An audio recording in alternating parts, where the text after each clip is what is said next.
ಸಂತೋಷ್ ಲಾಡ್ ಅವರು ಪ್ರಜಾಪ್ರಭುತ್ವ ಅಂತಾರೆ, ಸಂವಿಧಾನ ಅಂತಾರೆ, ದೇಶಭಕ್ತಿ ಅಂತಾರೆ, ಎಲ್ಲದರ ಬಗ್ಗೆ ಮಾತನಾಡ್ತಾರೆ. ಈ ಪ್ರಜಾಪ್ರಭುತ್ವದಲ್ಲಿ ಪ್ರಜೆಗಳು ಸಂತೋಷ್ ಲಾಡ್ ಅವರ ವಿರುದ್ಧ ಪ್ರತಿಭಟನೆ ಮಾಡಿದ್ದಾರೆ. DC ಅವರ ಮೂಲಕ ಮುಖ್ಯಮಂತ್ರಿಗಳಿಗೆ ಮನವಿ ಕೊಟ್ಟಿದ್ದಾರೆ, ಇವರನ್ನ ಸಚಿವ ಸಂಪುಟದಿಂದ ವಜಾ ಮಾಡಿ ಅಂತೇಳಿ. ಸಂಗೊಳ್ಳಿ ರಾಯಣ್ಣನವರ ಬಲಿದಾನ ದಿವಸದಂದು ಅವರು ಅಪಮಾನ ಮಾಡಿದ್ದಾರೆ ಅನ್ನೋ ಒಂದು ಕಾರಣಕ್ಕೋಸ್ಕರವಾಗಿ ಇಷ್ಟೆಲ್ಲ ನಡೆದರೂ ಸಹ ಒಬ್ಬ ಜಿಲ್ಲಾ ಸಚಿವರಾಗಿದ್ದುಕೊಂಡು ಇವತ್ತಿನವರೆಗೂ ಅದರ ಬಗ್ಗೆ ಒಂದು ಪ್ರತಿಕ್ರಿಯೆ ಇಲ್ಲ, ಕ್ಷಮೆ ಯಾಚಿಸಿಲ್ಲ. ಹಾಗಾದರೆ ಇವರು ಇದೇನೇ ಪ್ರಜಾಪ್ರಭುತ್ವಕ್ಕೆ, ಸಂವಿಧಾನಕ್ಕೆ ಕೊಡ್ತಾ ಇರುವಂಥ ಗೌರವ? ಇವರು ಒಂದು ಆಡಿಯೋದಲ್ಲಿ ಹೇಳ್ತಾರೆ, ಹಾಲಪ್ಪ ಹೊಂಬಾಳ್ ಅವರು ಮಾತನಾಡಿರುವಂಥ ಆಡಿಯೋವನ್ನು ಹಾಕಿದ್ದೀವಿ. ಅವ್ರು ಹೇಳ್ತಾರೆ, ಹಾದಿ ಬೀದಿನಲ್ಲಿ ಸಂಗೊಳ್ಳಿ ರಾಯಣ್ಣನವರು ಫೋಟೋ ಇಟ್ಟಿದ್ದಾರೆ ಅಂತೇಳಿ. ಸಂತೋಷ್ ಲಾಡ್ ಅವರೇ, ಧಾರವಾಡ ಹುಬ್ಬಳ್ಳಿ ಕಾರ್ಪೊರೇಷನ್ ಅವರು ಸಂಗೊಳ್ಳಿ ರಾಯಣ್ಣ ವೃತ್ತ ಮಾಡಿರುವಂಥದ್ದು ಅಧಿಕೃತ ವೃತ್ತದಲ್ಲಿ ಸಂಗೊಳ್ಳಿ ರಾಯಣ್ಣನವರ ಭಾವಚಿತ್ರ ಇಟ್ಟು, ಅದು ಕಂಬಳಿಯ ಮೇಲೆ ಭಾವಚಿತ್ರ ಇಟ್ಟು ನಮನ ಸಲ್ಲಿಸ್ತಾ ಇದ್ದಾರೆ. ಖುಷಿ ಪಡಬೇಕಾಗಿತ್ತು. ನೀವು ಹೇಳ್ತೀರಿ, ನಾವು ಜಿಲ್ಲಾಡಳಿತದಲ್ಲಿ ಮಾಡಿದ್ವಿ, ಅದು ಮಾಡಿದ್ವಿ, ಇದು ಮಾಡಿದ್ವಿ, ನಮಗೆ ರಾಯಣ್ಣನ ಬಗ್ಗೆ ಅಭಿಮಾನ ಇದೆ, ನಾನು ಉತ್ಸವ ಮಾಡ್ತೀನಿ ಅಂತ ಹೇಳ್ತೀರಿ. ಆದರೆ ಸರ್ಕಲ್ನಲ್ಲಿ, ಸಂಗೊಳ್ಳಿ ರಾಯಣ್ಣನವರ ಸರ್ಕಲ್ನಲ್ಲಿ ಸಂಗೊಳ್ಳಿ ರಾಯಣ್ಣನ ಅಭಿಮಾನಿಗಳು ಅಲ್ಲಿ ಪೂಜೆ ಸಲ್ಲಿಸ್ತಾ ಇದ್ದಾರೆ, ನಮನ ಸಲ್ಲಿಸ್ತಾ ಇದ್ದಾರೆ, ದೇಶಕ್ಕೋಸ್ಕರವಾಗಿ ಜೀವ ಕೊಟ್ಟಂತಹ ಸಂಗೊಳ್ಳಿ ರಾಯಣ್ಣನಿಗೆ ಸಲ್ಲಿಸ್ತಾ ಇದ್ದಾರೆ ಅಂತಂದಾಗ ನೀವು ಸಂತೋಷದಿಂದ ಹೋಗಿ ಆ ಕೆಲಸ ಮಾಡಬೇಕಾಗಿತ್ತು. ಸಂತೋಷದಿಂದ, ನನ್ನ ದೇಶಕ್ಕೋಸ್ಕರವಾಗಿ ಜೀವ ಕೊಟ್ಟಂತಹ ಸಂಗೊಳ್ಳಿ ರಾಯಣ್ಣನ ಬಲಿದಾನ ದಿವಸ ಇವತ್ತು, ಹುತಾತ್ಮ ದಿನ ಇವತ್ತು, ಇವರು ಸರ್ಕಲ್ನಲ್ಲಿ ಪೂಜೆ ಮಾಡ್ತಾ ಇದ್ದಾರೆ, ನನ್ನನ್ನು ಕರಿತಾ ಇದ್ದಾರೆ, ನನ್ನ ಪುಣ್ಯ, ನನ್ನ ಭಾಗ್ಯ ಇದು. ಸಾಮಾನ್ಯ ಜನರು ಸಂಗೊಳ್ಳಿ ರಾಯಣ್ಣನ ಅಭಿಮಾನಿಗಳೇ ಕರಿತಾ ಇದ್ದಾರೆ, ನಾನು ಹೋಗಬೇಕಾಗಿತ್ತು, ನಾನು ಹೋಗಿ ಅಲ್ಲಿ ಪೂಜೆ ಮಾಡಬೇಕಾಗಿತ್ತು ಅಂತ ನಿಮ್ಮ ಮನಸ್ಸಿನಲ್ಲಿ ಅನ್ನಿಸ್ಬೇಕಾಗಿತ್ತು. ಎಲ್ಲರಿಗೂ ಎಲ್ಲ ಯೋಗವು ಬರೋದಿಲ್ಲ ಸಂತೋಷ್ ಲಾಡ್ ಅವರೇ. ನೀವು ಉತ್ತಮವಾದಂತಹ ವಾಗ್ಮಿಗಳು, ತಿಳ್ಕೊಂಡಿರುವಂಥವರು. ನಮ್ಮ ಕರ್ನಾಟಕದ ರಾಜ್ಯದ ಸಚಿವ ಸಂಪುಟದಲ್ಲಿ ಪ್ರಜ್ಞಾವಂತ ಸಚಿವರಲ್ಲಿ ನೀವು ಒಬ್ಬರು ಅಂತ ನಾವು ತಿಳ್ಕೊಂಡಿದ್ದೀವಿ. ಆದರೆ ನೀವು ನಡ್ಕೊಳ್ತಾ ಇರುವಂತಹ ರೀತಿ ಇದೆಯಲ್ಲ, ಒಬ್ಬ ದೇಶಭಕ್ತ ಹುತಾತ್ಮನಿಗೆ ಸಲ್ಲಿಸಿದ ಗೌರವ ಸಲ್ಲಿಸದಂತಹ ಒಬ್ಬ ಸಚಿವರು ಇವತ್ತು ಈ ರೀತಿಯಾದಂತಹ ಉದ್ದಟತನ ತೋರಿಸ್ತಾ ಇದ್ದೀರಿ ಅಂತಂದರೆ, ಇಲ್ಲಿ ಯಾರೇ ಆಗಿರ್ಬೋದ್ರಿ, ನಿಮ್ಮನ್ನು ಅಲ್ಲಿ ಕರೀತಾರೆ. ಹಾದಿ ಬೀದಿ ಲೋಗೋರನ್ನ ಕರೆದ್ರ, ನಿಮ್ಮನ್ನು ಓಟ್ ಹಾಕಿ ಗೆಲ್ಲಿಸಿರುವಂತಹ ಧಾರವಾಡ ಜಿಲ್ಲೆಯಲ್ಲಿ ಕಲಘಟಗಿ ಕ್ಷೇತ್ರದಿಂದ ಗೆಲ್ಲಿಸಿದ್ದಾರೆ. ಜಿಲ್ಲಾ ಉಸ್ತುವಾರಿ ಸಚಿವರು ಬಂದಿದ್ದಾರೆ, ಅಲ್ಲಿದ್ದಾರೆ, ಅವ್ರನ್ನ ಕರೆದು ಅವರಿಗೆ ಗೌರವ ಸಲ್ಲಿಸಬೇಕು ಅಂತೇಳಿ ನಿಮಗೆ ಗೌರವ ಕೊಟ್ಟರೆ ನಿಮಗೆ ಆ ಯೋಗವೇ ಇಲ್ಲ. ನೀವು ಆರೋಪ ಮಾಡ್ತೀರಿ, ರಾಜಕೀಯ ಅಂತ ಆರೋಪ ಮಾಡ್ತೀರಿ. ನೀವು ಮಾತನಾಡ್ತಾ ಇರೋದು ನೋಡಿದ್ರೆ ಯಾವುದು ರಾಜಕೀಯ? ಅವ್ರು ಎಂತಹ ವಿರೋಧಿನೇ ಆಗಿರ್ಬೋದು, ನಿಮ್ಮನ್ನು ಅಲ್ಲಿ ಕರೆದಾಗ ಮಾಡಬೇಕಾಗಿತ್ತು. ಹಾದಿ ಬೀದಿನಲ್ಲಿಟ್ಟು ಪೂಜೆ ಮಾಡ್ತಾ ಇದ್ದೀರಿ ಅಂತ ಹೇಳ್ತಾ ಇದ್ದೀರಾ.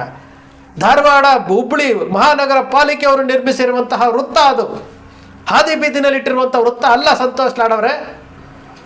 ಪಾಲಿಕೆಯವರು, ಸರ್ಕಾರ ರಚಿಸಿರುವಂತಹ ವೃತ್ತ. ನೀವು ಮಾಡಬೇಕಾಗಿತ್ತು ಆ ಕೆಲಸ, ನೀವು ಆ ಕೆಲಸ ಮಾಡಬೇಕಾಗಿತ್ತು. ಜಿಲ್ಲಾಡಳಿತದಲ್ಲಿ ಬಸವರಾಜ ಬೊಮ್ಮಾಯಿ ಅವರು ಜನವರಿ 26, ಆಗಸ್ಟ್ 15ಕ್ಕೆ ಆಚರಣೆ ಮಾಡಬೇಕು ಅಂತ ಆದೇಶ ಮಾಡಿದ್ದಾರೆ. ಅನಿವಾರ್ಯವಾಗಿ ನೀವು ಹೋಗಿದ್ದೀರಿ. ಇದೇನಾ ದೇಶಭಕ್ತನಿಗೆ ನೀವು ಸಲ್ಲಿಸ್ತಾ ಇರುವಂತಹ ಗೌರವ? ಇದೇನಾ ಸಂತೋಷ್ ಲಾಡ್ ಅವರೇ? ಯಾವತ್ತಿಗೂ ಸಹ ನಾವು ಏನು ಮಾತಾಡ್ತಾ ಇದ್ದೀವಿ, ಏನು ಮಾಡ್ತೀವಿ, ನಮ್ಮ ನಡವಳಿಕೆ ಏನು ಅಂತೇಳಿ ಜನ ಗಮನಿಸ್ತಾ ಇರ್ತಾರೆ. ಇಲ್ಲಿ ಯಾರು ಮಹಾರಾಜರಲ್ಲ ಸಂತೋಷ್ ಲಾಡ್ ಅವರೇ. ಎಲ್ಲರೂ ಸಹ ಸಾಮಾನ್ಯ ಜನರೇ. ನಿಮ್ಮನ್ನು ಆಯ್ಕೆ ಮಾಡಿದ್ಮೇಲೆ ನೀವು ಶಾಸಕರಾಗಿದ್ದು, ನಿಮ್ಮನ್ನು ಆಯ್ಕೆ ಮಾಡಿ ಶಾಸಕರಾದ ಮೇಲೆ ನೀವು ಸಚಿವರಾಗಿರುವಂಥದ್ದು, ನಾಳೆ ಇನ್ನೊಂದು ಆಗುವಂಥದ್ದು. ಮಾತನಾಡೋದೊಂದು, ನಡವಳಿಕೆ ಒಂದು ಅಂತ ಆಗಬಾರ್ದು ಸಂತೋಷ್ ಲಾಡ್ ಅವರೇ. ನಿಮಗೆ ಮನವಿ ಕೊಟ್ಟಿರೋ ವಿಚಾರ ಗೊತ್ತು, ಪ್ರೆಸ್ ಮೀಟ್ ಮಾಡಿರೋಂತಹ ವಿಚಾರ ಗೊತ್ತು, DC ಮೂಲಕ ಮನವಿ ಕೊಟ್ಟಿರೋದೊಂದು, ಒತ್ತಾಯ ಮಾಡಿರೋಂಥ ಮನವಿ ವಿಚಾರ ಗೊತ್ತು. ಪ್ರತಿನಿತ್ಯವೂ ನೀವು ಗಮನಿಸ್ತಾ ಇದ್ದೀರಿ. ಆದರೂ ಸಹ ನೀವು ಈ ಉದ್ದಟತನ ತೋರಿಸ್ತಾ ಇದ್ದೀರಲ್ಲ. ನೀವು ಕ್ರಾಂತಿವೀರ ಸಂಗೊಳ್ಳಿ ರಾಯಣ್ಣ ದೇಶಕ್ಕೋಸ್ಕರ ಬಲಿದಾನ ಮಾಡಿರುವಂಥದ್ದು. ಅಂತಹ ಒಬ್ಬ ಹೋರಾಟಗಾರ, ಕನ್ನಡಿಗರ ಸ್ವಾಭಿಮಾನ ಅಂತಂದರೆ ಸಂಗೊಳ್ಳಿ ರಾಯಣ್ಣ. ಆ ಯೋಗ ನಿಮಗಿಲ್ಲ. ಸಂಗೊಳ್ಳಿ ರಾಯಣ್ಣನ ವೃತ್ತದಲ್ಲಿ ನಮನ ಸಲ್ಲಿಸುವಂತಹ ಯೋಗ ನಿಮಗಿಲ್ಲ. ಆದರೆ ನೀವು ಅಲ್ಲಿ ಬಂದಿದ್ದಕ್ಕೆ ಅವರು ಕರೆದಿದ್ದಾರೆ ಹೊರತು ನೀವು ಬರ್ದ ಹೋಗಿದ್ರೆ ಯಾರು ಕರಿತಾ ಇರಲಿಲ್ಲ ಸಂತೋಷ್ ಲಾಡ್ ಅವರೇ. ಇಲ್ಲಿಯವರೆಗೂ ಒಬ್ಬ ದೊಡ್ಡತನ ತೋರಿಸ್ಬೇಕಾಗಿತ್ತು, ಕ್ಷಮೆ ಯಾಚಿಸಿ ದೊಡ್ಡತನ ತೋರಿಸ್ಬೇಕಾಗಿತ್ತು. ನೀವು ಯಾವುದನ್ನೂ ಮಾಡದೆ ಫೋನ್ ಮಾಡಿದವರಿಗೆ ಉತ್ತರ ಕೊಡ್ತೀರಿ, ಅವ್ರು ಸರಿ ಇಲ್ಲ, ರಾಜಕೀಯ ಮಾಡ್ತಾರೆ ಅಂತೀರಿ. ನೀವು ಸಹ ಒಬ್ಬ ರಾಜಕಾರಣಿಯಾಗಿ ಮಾತನಾಡ್ತಾ ಇದ್ದೀರಾ ಹೊರತು ನನ್ನಿಂದ ಈ ಅಚಾತುರ್ಯ ಆಗಿದೆ. ಒಂದು ತಿಳ್ಕೊಳ್ಳಿ ಸಂತೋಷ್ ಲಾಡ್ ಅವರೇ, ನಿಮ್ಮ ಸಂತೋಷ್ ಲಾಡ್ ಫೌಂಡೇಶನ್ ಬಗ್ಗೆನೂ ನಾವು ಫಾಲೋ ಮಾಡ್ತಾ ಇದ್ದೀರಿ, ನಿಮ್ಮ ಎಲ್ಲ ಮಾತುಗಳನ್ನು ನಾವು ಫಾಲೋ ಮಾಡ್ತಾ ಇದ್ದೀವಿ. ಒಬ್ಬ ಜವಾಬ್ದಾರಿಯುತವಾದಂಥ ಒಬ್ಬ ವಿದ್ಯಾವಂತ ಸಚಿವ ಅಂತ ನಾವು ತಿಳ್ಕೊಂಡಿದ್ದೀರಿ. ಅಂತಹ ಒಬ್ಬ ಸಚಿವನಿಂದ ಈ ರೀತಿಯಾದಂತಹ ವಿಳಂಬ ಧೋರಣೆ ಇದೆಯಲ್ಲ, ಉದ್ದಟತನ ಇದೆಯಲ್ಲ, ಈ ಏನು ಫೋನಲ್ಲಿ ಮಾತನಾಡಿದಾಗ ಅವರಿಗೆ ಸಮಜಾಯಿಷಿ ಕೊಟ್ಕೊಂಡು ನಂದೇನು ತಪ್ಪಿಲ್ಲ ಅನ್ನೋದು ಹೇಳ್ತಾ ಇದ್ದೀರಲ್ಲ, ಇದನ್ನ ರಾಜಕಾರಣ ಅಂತಾರ ಏನಂತಾರೆ? ನಿಮ್ಮಿಂದ ತಪ್ಪಾಗಿದ್ದು ಇಡೀ ಒಬ್ಬ ವ್ಯಕ್ತಿ, ಯಾರಾದರೂ ಒಬ್ಬನೇ ಒಬ್ಬ ವ್ಯಕ್ತಿ ನಿಮ್ಮ ಮೇಲೆ ಒಬ್ಬ ಆರೋಪ ಮಾಡ್ದ ಅಂತ ಅಂದಾಗ ಅದಕ್ಕೆ ಸಮರ್ಥನೆ ಕೊಟ್ಟು ಅದು ಏನಾಗಿದೆ ಅಂತ ಸಮರ್ಥನೆ ಕೊಡಬೇಕಾಗಿದ್ದಂಥದ್ದು ನಿಮ್ಮ ಜವಾಬ್ದಾರಿ ಆಗಿತ್ತು. ನೀವು ಅದನ್ನು ಮಾಡಲೇ ಇಲ್ಲ. ನೀವು ಫೋನ್ ಮಾಡಿ ನಿಮಗೆ ಈ ಥರ ಮಾಡಿದ್ದೀರಲ್ಲ ಅಂತ ಕೇಳಿದಾಗ ಅವ್ರಿಗೆ ನೀವು ಸಮರ್ಥನೆ ಮಾಡ್ಕೊಳಕ್ಕೆ ಹೋಗ್ತಾ ಇದ್ದೀರಿ, ಅವ್ರಿಗೆ ನೀವು ಏನು ನಿಮ್ಮ ವಿಚಾರಗಳನ್ನು ಹೇಳ್ಕೊಳಕ್ಕೆ ಹೋಗ್ತಾ ಇದ್ದೀರಿ. ಇದು ತಪ್ಪು ಸಂತೋಷ್ ಲಾಡ್ ಅವರೇ, ಇದು ತಪ್ಪು. ಸಂಗೊಳ್ಳಿ ರಾಯಣ್ಣ ಹುತಾತ್ಮರಾಗಿ 190 ವರ್ಷ ಆದರೂ ಸಹ ಯಾರೂ ಸಹ ಸಂಗೊಳ್ಳಿ ರಾಯಣ್ಣನ ಬಗ್ಗೆ ಯಾರೂ ಪ್ರಚಾರ ಮಾಡಿರಲಿಲ್ಲ. ಹುಟ್ಟಿದ ದಿವಸ ಯಾರೋ ಪ್ರಚಾರ ಮಾಡಿರಲಿಲ್ಲ. ಸಂಗೊಳ್ಳಿ ರಾಯಣ್ಣ ಹುಟ್ಟಿದ್ರೆ ಆಗಸ್ಟ್ 15 ಸ್ವತಂತ್ರೋತ್ಸವ. ಸಂಗೊಳ್ಳಿ ರಾಯಣ್ಣ ದೇಶಕ್ಕೋಸ್ಕರವಾಗಿ ಜೀವ ಕೊಟ್ಟಿದ್ದು ಜನವರಿ 26 ಬಲಿದಾನ ದಿವಸ್, ಗಣರಾಜ್ಯೋತ್ಸವ ದಿನ. ಇಂತಹ ಒಬ್ಬ ಮಹಾನ್ ಪುರುಷನಿಗೆ ನೀವು ಸರ್ಕಾರದವರು ಮಾಡಬೇಕಾಗಿದ್ದು ಪ್ರಚಾರ ಮಾಡಬೇಕಾಗಿತ್ತು. ನೀವು ಯಾವುದನ್ನೂ ಮಾಡಲಿಲ್ಲ. ನಾವು ಸಂಗೊಳ್ಳಿ ರಾಯಣ್ಣನ ಬಗ್ಗೆ ಪ್ರಚಾರ ಮಾಡಿಕೊಂಡು ಜಗತ್ತಿನಾದ್ಯಂತ ಅವರನ್ನು ಪ್ರಚಾರ ಮಾಡ್ತಾ ಇದ್ದೀವಿ. ನಿಮಗೆ ಇಷ್ಟೆಲ್ಲ ಮಾಡಿಕೊಟ್ರು ಸಹ ಬಂದು ಒಂದು ಭಾವಚಿತ್ರಕ್ಕೆ ಒಂದು ಫೋಟೋ ಹಾಕಿ, ಒಂದು ಫೋಟೋಗೆ ಒಂದು ಪುಷ್ಪ ನಮನ ಸಲ್ಲಿಸಿ ಒಂದು ಗೌರವ ಸಲ್ಲಿಸಲಿಕ್ಕೆ ನಿಮ್ಮ ಕೈಲಿ ಆಗಲಿಲ್ಲ ಅಂತಂದರೆ ನೀವೆಂತಹ ಜನಪ್ರತಿನಿಧಿಗಳು ಅಂತ ನಾವು ಪ್ರಶ್ನೆ ಮಾಡಬೇಕಾಗುತ್ತೆ. ನೀವೆಂತಹ ಜನಪ್ರತಿನಿಧಿಗಳು? ಇದು ಪ್ರತಿಯೊಂದು ವಿಚಾರಗಳನ್ನು ಪ್ರತಿಯೊಂದು ಸಹ ನನ್ನ ಸಂವಿಧಾನ, ನನ್ನ ಪ್ರಜಾಪ್ರಭುತ್ವ, ನನ್ನ ಜನಸೇವಕ ಅಂತ ಹೇಳ್ಕೊಳ್ತೀರಲ್ಲ, ಆ ರೀತಿ ಅಲ್ಲ. ಒಬ್ಬ ಜನಸೇವಕ ಆಗಿದ್ದಂಥವರು, ಪ್ರಜಾಪ್ರಭುತ್ವ ವ್ಯವಸ್ಥೆಯಲ್ಲಿರುವಂಥವರು, ಸಂವಿಧಾನವನ್ನು ಗೌರವಿಸುವಂಥವರು, ಒಬ್ಬನೇ ಒಬ್ಬ ವ್ಯಕ್ತಿ ನಿಮ್ಮ ಮೇಲೆ ಆರೋಪ ಮಾಡಿದಾಗ ನೀವು ಕರೆಕ್ಟಾಗಿರೋರಾಗಿದ್ದರೆ ಅಲ್ಲಿ ನಿಂತ್ಕೊಂಡು ಹೌದು ಇದು ಹಿಂಗಾಗಿದೆ ಅಂತ ಸಮರ್ಥನೆ ಕೊಟ್ಟು ಕ್ಷಮೆ ಕೇಳಿದರೆ ನೀವು ದೊಡ್ಡ ಮನುಷ್ಯರಾಗ್ತಿರ್ತಿದ್ರಿ, ದೊಡ್ಡ ಮನುಷ್ಯರಾಗಿರ್ತಿದ್ರಿ.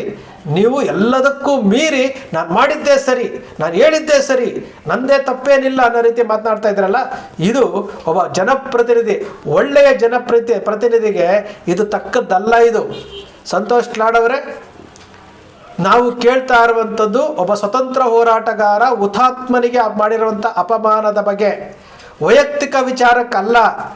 ಯಾವುದೋ ಒಬ್ಬ ರಾಜಕಾರಣಿ ಹತ್ರ ಬಂದು ವೈಯಕ್ತಿಕ ವಿಚಾರಕ್ಕೆ ಕೇಳಿದ್ದಲ್ಲ.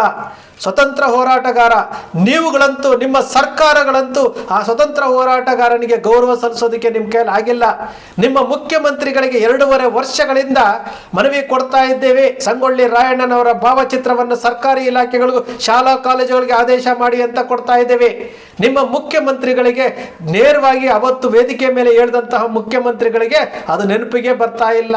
ಪ್ರತಿ 15-6 ತಿಂಗಳಿಗೊಮ್ಮೆ ನೆನಪಿಸ್ತಾನೆ ಇರ್ತೀವಿ.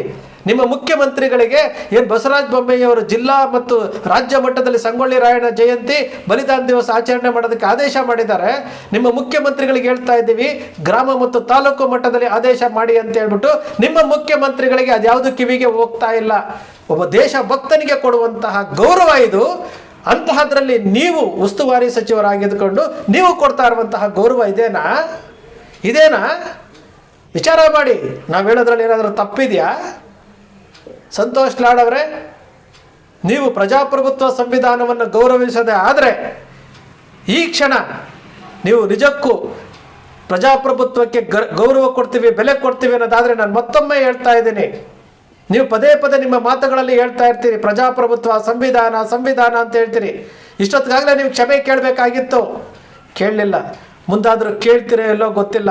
ಆದರೆ ಪ್ರಜಾಪ್ರಭುತ್ವ ರಾಷ್ಟ್ರದಲ್ಲಿ ನಿಮ್ಮಂಥವರನ್ನು ಪ್ರಶ್ನೆ ಮಾಡುವಂತಹ ಹಕ್ಕನ್ನು ಬಾಬಾ ಸಾಹೇಬ್ ಅಂಬೇಡ್ಕರ್ ಅವರು ಕೊಟ್ಟಿರುವಂಥ ಸಂವಿಧಾನ ನಮಗೆ ಹಕ್ಕನ್ನು ಕೊಟ್ಟಿದೆ. ನಾವು ಪ್ರಶ್ನೆ ಮಾಡ್ತಾನೆ ಇರ್ತೀವಿ. ನಿಮ್ಮ ತಪ್ಪಿನ ಅರಿವು ಆಗುವವರೆಗೂ ನಾವು ಪ್ರಶ್ನೆ ಮಾಡ್ತಾನೆ ಇರ್ತೀವಿ.